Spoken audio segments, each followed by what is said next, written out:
Hi everyone, I'm Kelly, and today I'll be presenting my proposal on an exhibition and hope to explore our notions of gender and the implications behind gender stereotyping. Gender is a social construct, my sociology professor said the other day. The idea of the project is actually based on a really recent occurrence where the professor explains how norms and practices imposes gender rules on our mindsets. In other words, our recognition of what is feminine and masculine is founded on the basis of cultural traditions that are passed down from generations to generations and across mass media, institutions, and forms of peer influence. Just like stereotypical assumptions of where girls should wear pink while boys should wear blue, it influences the way we act, speak, or dress. Yet, why should we conform to these historical traditions, forcing others to define who we are?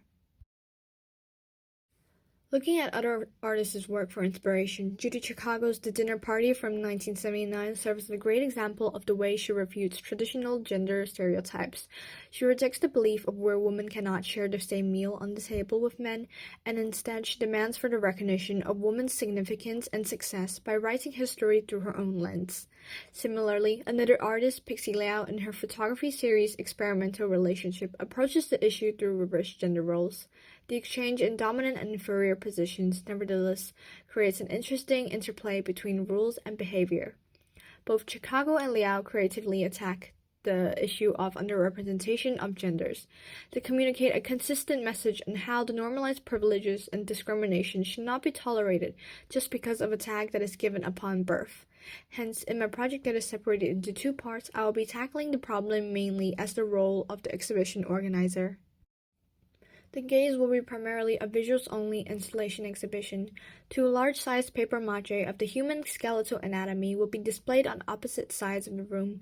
They will be in forms of a man and a woman, both situated in crouching positions gazing at each other. The male skeleton will adopt a socially deemed feminine position, while the female is in a more socially expected masculine position, spreading her feet and arms more apart as the representation of dominance and confidence. The construction will require installation artist collaborators to use foundation wires, paper pulps, adhesive materials, as well as a surface layer of newspaper articles on gender issues.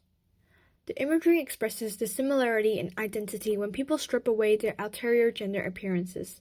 The outer looks and genitals are thrown away, leaving behind only the bones to find commonality in their anatomy structures. The work seeks to defy traditionally followed norms and behaviors to the reverse gender setup.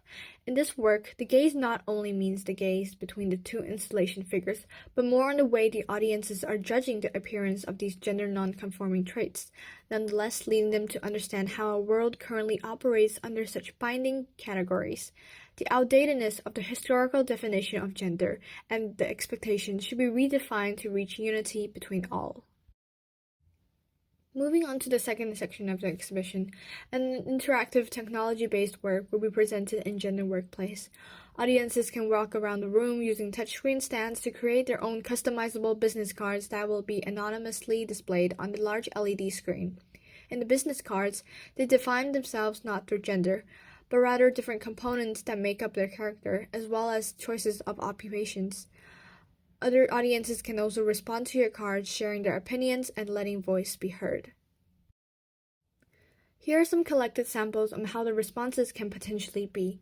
Whether it is serious or ridiculous, each and every one of them reflects on the originality of the participant's character. In fact, it is the absurdity that brings people into engaging in the work.